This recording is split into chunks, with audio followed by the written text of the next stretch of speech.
Барлығыңызға сәлем, мен Қазира, каналыма қош келдіңіз. Бұл бейнеде осы көріп тұрғандарыңыздай ерлерге арналған аяқ киімнің тоқылуын көрсетемін сіздерге. Бұл жерде мен аяқ киімді бастамас бұрын, алдыңғы біреуін тоқып алғандығым себепті, оның алдындағы тоқылған аяқ киіммен санасамыз, себебі екеуі бірдей болу керекті болған мақсатта. Мен қарасаңыздар, мен мына жерде бұл аяқ киім ерекшелігі мына жерде екі қабатталған, мынау төрт болатын, төрт рет тоқылатын төрт қатарының орнында бұл жерде екі қатар, яғни бірінің сыртынан бірі қабатталған. Бірінші мен мынадан айналдырып келіп, екіншісінде екінші қатар бірден мынаның астыңғы қатары бірден тоқылып кететін болғандығы үшін мен қазір тура осының осы тұсынан бастаймын. Дәл осының осы тұсынан бастағанда мына жерде мынау бір төртбұрыш кетті, міне.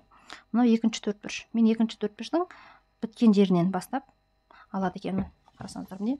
Мынау міне бір төртбұрыш, екінші төртбұрыш, екінші төртбұрыштың біткен жері мына жерінен бастап аламын. Яғни менде дұрыс келіп тұр ма? Бір төртбұрыш, екінші төртбұрыштың біткен жері мынау болады, мен былай кетіп қалады екен. Яғни мен мынамен санасуым үшін бір төртбұрыш, екі төртбұрыштың біткен жерінің тура тұсынан болмаса алдыңғы жағынан алуым керек екен. Бір төртбұрыш, екінші төртбұрыш, соның мына жерінен алады екен. Осы жерден алған дұрыс екен. Негізінен бұл жерде ешқандай алдынан алсаңыз да, болмаса артынан алсаңыз да, ол жерде ешқандай қатты бір айырмашылық ойнамайды. Өйткені бізде ең басты мәселе мына аяқ киім өзі бөлінеді. Мына жерде өкшесі, ортасы және де кең, ең алғашқы басы, сосын мына жерде аяқтың ең жалпақ тұсы бар ғой. Біз сол жерден алсақ тура болады. Былай бір негізінен артқа қарай жылжымағаны жөн.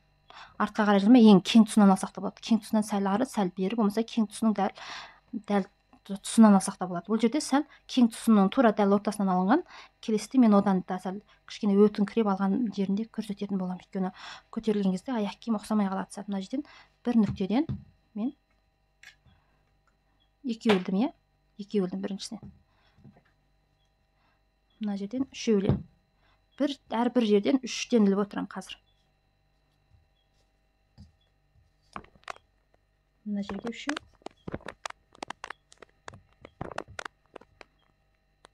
Екеу, мына жерге үшеу. Тура осылай әрбір тесіктен үштен тоқып,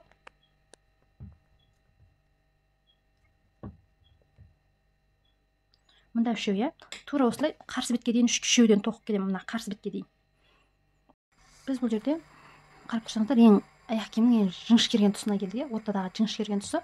Біз бұл жерден екі реттен аламыз. Біз осы уақытқа дейінгісін үштен алдық қой, мына жерге дейін. Енді мына жағынан бастап екі реттен аламыз. Бір, екі. Одан келесі тура осылай 5 жерден екі реттен аламыз. Өйткені бізде аяқ киімнің жіңішкерген тұсы қалталанып үлкен болып кетсе болмайды ғой.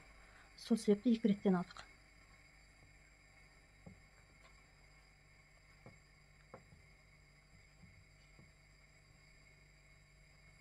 Бір, екі, мынау үшінші екі реті. Енді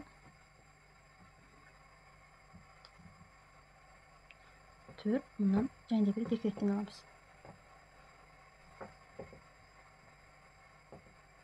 Міне екі реттен алған жеріміз мына жерден басталды, міне 1, 2, 3, 4, 5. 5 рет екі реттен алдық. Енді қалған жерін үштен аламыз.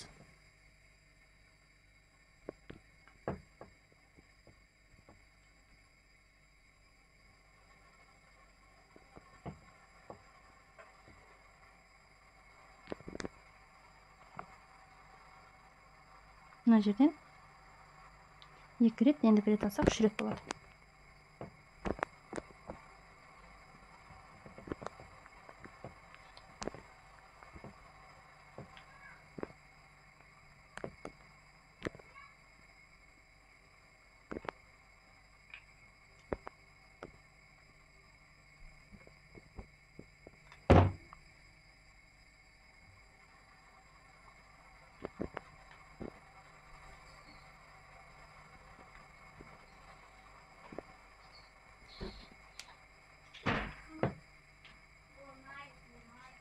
Енді тура осыдан мына жерге дейін үш реттен аламыз, мына жерге дейін аламыз. Мына жерге дейін үш реттен аламыз да, сосын 1, 2, 3, 4, 5. 5 аламыз мына жерге дейін аламыз. Мынадан үш рет, мынадан үш рет, мынаның қасына бөлінеді, және бір реттен аламыз. Қазір екі реттен алатын жеріне келгенде көрсетемін. Міне мына жерде үшеу үштен істеді ғой, яғни ең жіңішкерген жері, яғни мына өкшесінің біткен жерінен бастап бұл жерін екі реттен жасаламыз.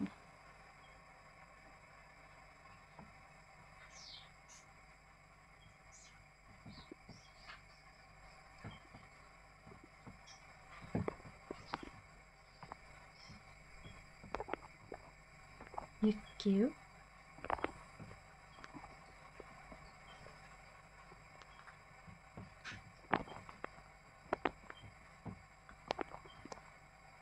мына жерде біреу, екеу, үшеу, мына төртіншісі, мына бесіншегі, иә.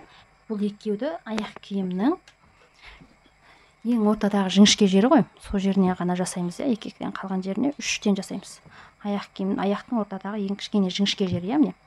Біреу, екеу, үшеу, төртеу, бесеу, енді қалған жеріне үштен жасаймыз. 2, 3.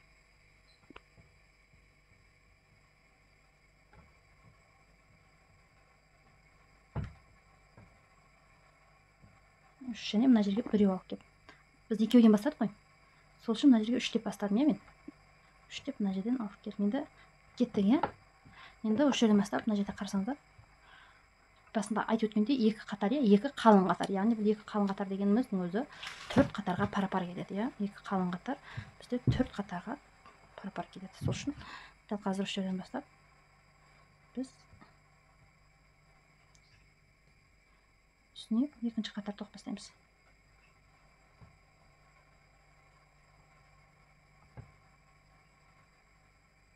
Ешқандай қиындық жоқ. Тура жәнегі тоқып жатса, тура сонымен біз қарсы бетке тұшамыз. Мынаның тура тұсына. Бұл жерде көріп тұрғандарыңыздай біз қарсы бетке келдік, тура мынаның бетінен бір із қайталап, мына екеуі тура болу керек. Міне, келіп тұрмын қарсы бетіне тура. Тура болып тұр. Енді осы жерден бастап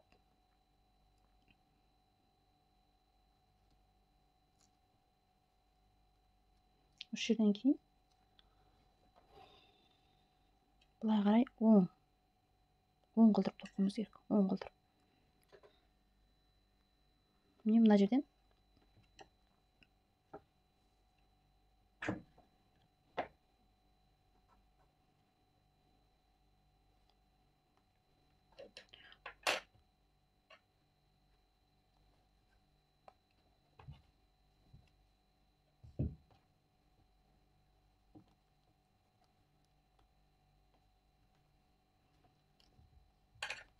жіпті түйдім де, сосын бергі жағынан мынаның астынан бастаймыз, иә. Мына жерден міне. Үстіне бір рет бекітіп алайын да.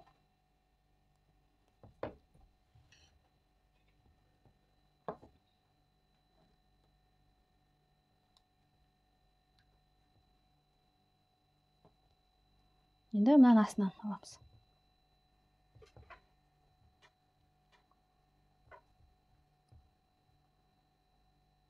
Ең астыңғысынан аламыз.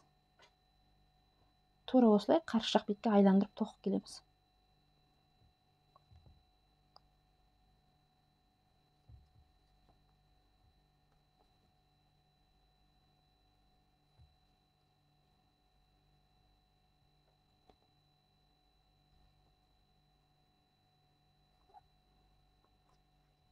Міне үлкен бір жалпақ шықты, иә. Яғни мынаның астынан, мынаның мына бетінен емес, мынаның астынан іліп жатырмын, иә. Қарасаңыздар, мынаның мына бетінен емес, мен мынаның астыңғысынан іліп жатырмын. Әрбір тесінің астынан тура осылай мынаның қарсы бетке мынаның сыртынан айландырып тоқып шығамыз. Мына жерде мына жақ жеріне келдім. Қарасаңыздар, мына қарсы жақ бетіне дейін айландырып тоқып келдім. Енді бұл жерде мына тоқылған аяқ киімде қарасаңыздар, бұл жерде мындай жалпақ қатардан екеу, иә, бізде. Біз енді екіншісін тоқимыз. Екіншісін тоққан кезде бұл жерде мен жаңағы сияқты ар жағынан барып айлып келіп жүрмеймін. Тура осы жерден бір көтеру биіктігімен, иә. Бір көтеру биіктігімен бастаймын да, тура сол бірінші ізден емес, екіншісінен бастап керісінше тоқып айландырып келдім, былай қарай.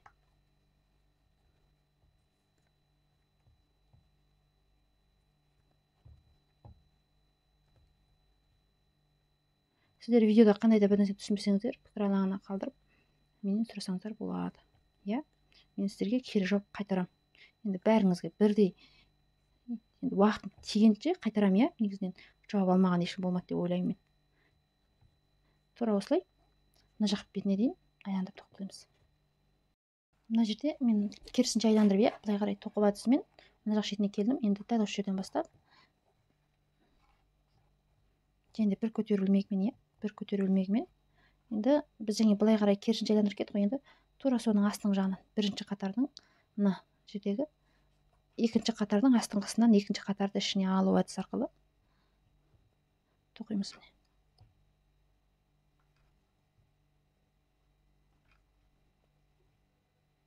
Бұл бізде қарап тұрсаңыздар негізі 4-ші қатар болған, иә. Бір қатардың 1-ші қатарды 2-ші қатар ішіне, жіптің ішіне алу әдісі арқылы, иә, қойып тоқығандықтан бұл жерде екі қатар бір қатар болып көрінгендіктен бұл жерде екі қатар ғана болып тұр, иә. Негізі бұл жерде екі қатар емес, яғни бұл 4 қатар бізде. Екі қатар болып тұр. Тура осылай қарсы бетке мынадан тоқып шығамыз. Міне қарсы жақ бетіне келдім. Иә, мына жерде қарасаңыздар екі қатар, иә, бізде. Екі қатар болып тұр. Дәл осы жерден жіпті қиямыз. Мына синтетикалық жіп болғандығы үшін менде осындай оттық қолдандым. Енді біз бұл жерде бетін тоқимыз, иә, мынаны алдын тоқимыз. Бұл аяқ киімнің алды бізде қалай тоқылды дегенде, мына жерден бастап былай қарай, яғни бір тегіспен тоқылған. Міне бұл жерде біз алдыңғы қатар тоқимыз. Алдыңғы қатар тоқыған кезде біз ең басты қойылатын шарт, бұл жерде мына жеріндегі мына сызықтар мен санасып барып тоқимыз. Өйткені бізде бұлар аяқ киімнің алдыңғы, яғни бастың домалақ болуы, аяқтың басын қыспауына осылар әсерін тигізеді. Үшін біз мына екі аралықты алайық деп тұрмық. Мына екі түзу сызық бар ғой. Түзу сызықтың екі жақ шеті, содан бастап аламыз. Яғни мен мына жерде былай істедім. Тура солай шыққандағы мына жердегі бірінші тура осылай келіп тұр. Міне қарасаңыздар, тура осылай, тура осының осы жақ тұсына дейін осылай тоқимыз. Бұл жерде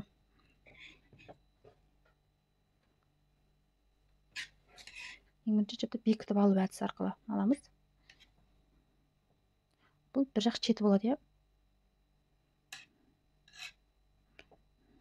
Бекіттім, және де бізде қарасаңыздар, білмек бізде бір ілжі білдім, иә.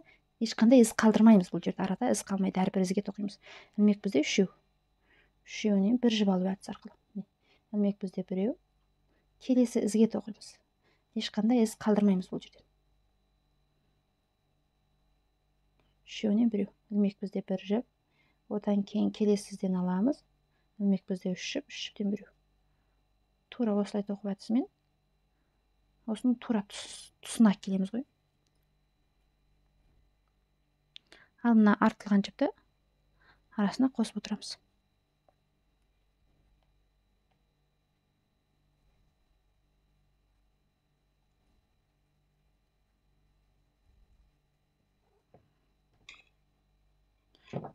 Біз санайық, қанша болып тоқыппыз біз. Мына жерде 1, 2, 3, 4, 5, 6, 7, 8, 9, 10, 11. 11.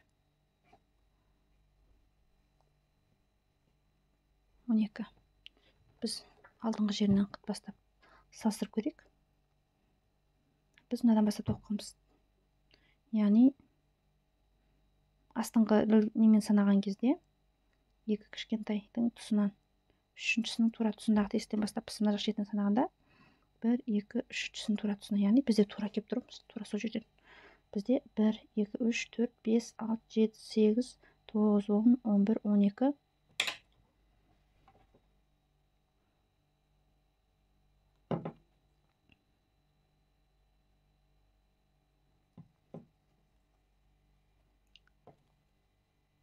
Және де біреу тоқымында.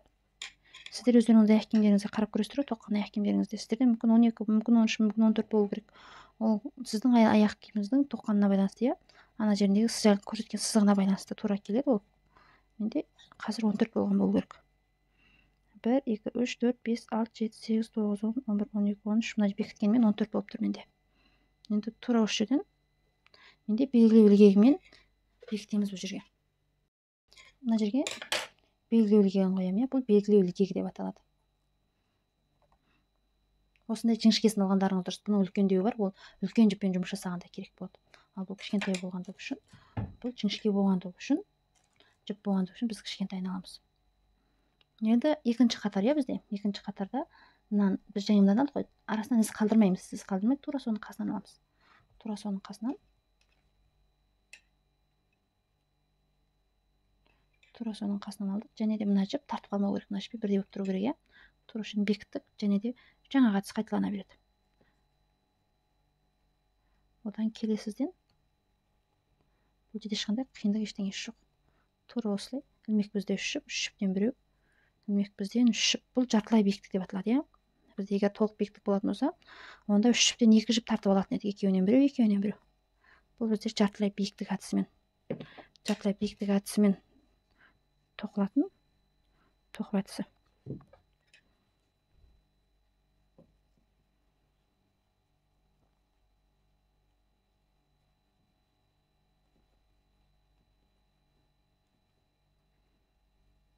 Ең соңғы ілгекке келген кезде, ең соңғы емес, мына биіктік жағынан келген кезде, жоқ, мына жерден ең соңғысынан алғанымыз дұрыс екен, себебі бұл қатты тартылып кетіп жатыр, иә, қарасаңыздар. Бұл қатты жиналып кетеді екен, сол үшін мына жерден жинадық, және бізде ең соңғысы бекіту ілгегі ғой. Бекіту ілгегіне дәл мына соңғы ілгектеген бекіту ілгегін алып келіп, осы жерден қосып бекітіп жинаймыз. Бекітіп жинадық, және де бұл аяқталғанша, беткі қатар аяқталғанша, бұл соңғы қатарда белгілеу ілгегі тұрады. Егер сіз қателесіп кеткен жағдайда, мынаны түнжектеп байлаудың қажеті жоқ. Қателесіп кеткен жағдайда, онда сізде сөгу тарқатасыз ғой. Сол кезде мынаны қайтадан нетіп жүргенге әуре болады да, белгілеу ілгегі өте ыңғайлы болады бізге. Одан бізде бірінші қатар, екінші қатар бітті. Енді бізде үшінші қатардан бастап әрбір қатар сайын мен бір із тастап отырыппын. Әрбір қатар сайын бір ізден тастап отырасыз. Бір ізден тастап отыру, яғни бір ізден тастап отырмау, ол сіздің мына қатарыңыздың алдыға ілгерілеп шығуына байланысты болады. Ол жерде белгілі бір ереже болған кезде, ең біріншісін мына астындағы түзу сызықтармен қатарыңыз сәйкес келу керек қой, мына астындағы түзу сызықтармен. Егер біреу алдыда, біреу артта қалып кеткен жағдайда екі жағын теңестіріп отырасыз. Мына жақтан бір із тастасаңыз, мына жақтан бір із тастамайсыз. Егер мына жағы алдыға шығып кетіп, мына жағы артта қалып қалатын болса, онда керісінше мына жақтан бір із тастамай, мына жақтан бір із аттатып отырасыз. Енді менде бұл жерде міне бір із тастап екінші ізге келдім, иә, міне арада бір із қалды.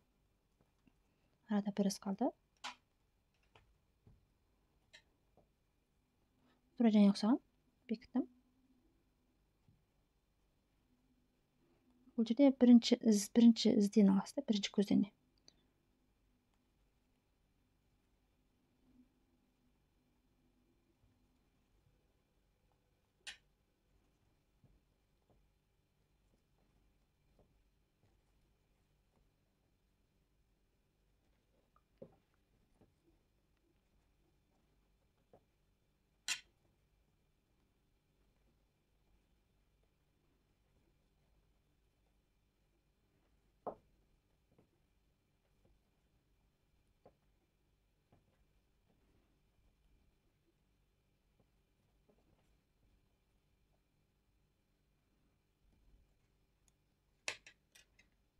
Соңғысына келген кезде бір із тастап екінші ізге, иә.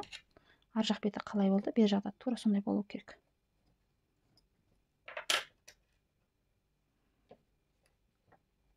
Менде қарасаңыздар, мына жақ шетін жақсы болды да, ал мына жақ шеті сәл бұрыш пайда болып қалды, иә, қарасаңыздар. Демек, мына жерде бұрыш қалдырмаудың амалын қарастыру керекпіз дәл қазір. Бұл жерде бұрыш болмау керек. Мен бұрыш болғанда, демек мен бір жерден қателік жібердім деген сөз. Яғни мына жерді соңғысын жинаған кезде сәл басқаша жинаймыз. Демек, біз бұрыш қалдырмай жинау керекпіз. Мына жерден соңғысын алдым, иә. Соңғысын алған кезде мүмкін мынаны қосып кеткенім дұрыс мен. Өйткені ана жерде менде бұрыш қалып кетіп жатыр. Осылай жинадым. Жинағаннан кейін мына жерден және де бір тура осындай тоқу әдісімен бір із қалдырып екінші ізге, иә. Мына жерден бір із қалды екінші ізге. Енді менде бұрыш қалған жоқ, қарасаңыздар. Және үш бұрыш пайда болған, иә, мына жерде бұрыштық. Ол бұрыштық қалу, ол аяқ киімге сәл ыңғайсыздық туғызады, әдемі болмайды. Міне қарасаңыздар, менде мынау сәл алдыға кетіп тұр, иә. Мынау алдыға шығып тұр. Мына жаққа қарасаңыздар, мынау алдыға кетті. Яғни менде бір із тастап алу маған өте ыңғайлы болып тұр қазір. Егер бір із тастамаған болса, мынау алдыға шығып, мына жақ артқа қалып, мынау былай доға пайда болатын еді. Сол үшін доға қалдырмас үшін және де бір із тастаймын.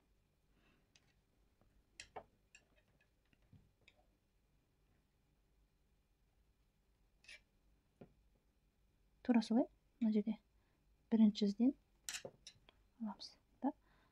Тура осы әдіс қайталана береді.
тура осылай мына жақ шетіне дейін тоқып келеміз. Мына үстінің мына біз көтеріп алған биіктікке дейін тоқып келеміз. Міне біз қазір мына жерде беткі толтырып болдық, иә, бетін мына жердегі жарты мына екі қатардың бетін, иә. Енді бұл жерде мына жерден бастап алдыға бір тастап осы жерден бастап мына астыңғы жағынан іліп тоқимыз. Бұл жерде екі қат біз алдыңғы бір сыңарын тоқып алғандығымыз үшін сонымен санасамыз дедім, иә. Тура солай алдында біз екі қатар тоқыппыз, тура осы жерден. Сол үшін де мына біріншісінен алып кеп, ешқандай өзгеріс жоқ, қиын ештеңе жоқ, тура солай осы бетін толтырған бетін қалай тоқыдық, тура сол әдіспен мынаны осылай қарай тоқып шығамыз. Тура әдіспен, осы әдіспен екі рет былай екі рет осылай тоқып шығамыз. Мына жерде жаңа бастаған бірінші қатарымыз мынау. Бірінші қатарымызда мына жақ шетіне алып кеп,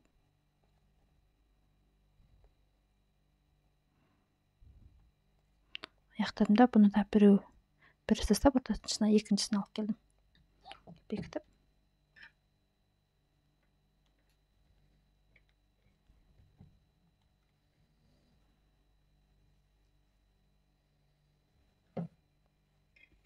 одан кейінгі қатарда бір тастап екіншіден аламыз. Мынау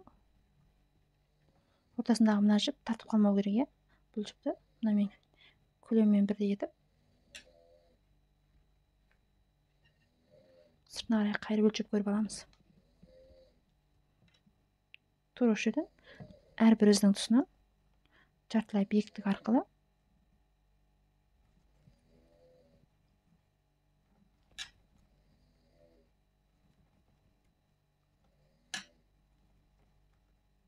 енді қарсы бетке шығамыз. Мына жерге дейін тоқып келеміз.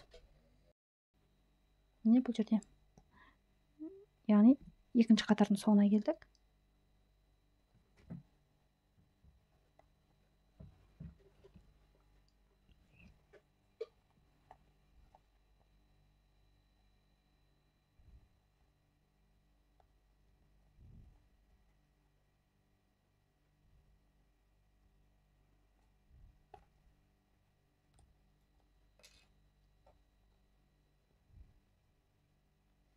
Осы жерден кейін мына жерден бір тастап екіншісіге алып кеп бекітеміз. Екіншісіге алып кеткенде мынан тура тұсына, арғы беттегінің тұсына келу керек. Егер де келмесе, не ары не бері беттетіп солай жасауға болады. Дәл осы жерден мен алдыңғы қатарын, яғни бетін аяқтадым деген сөз.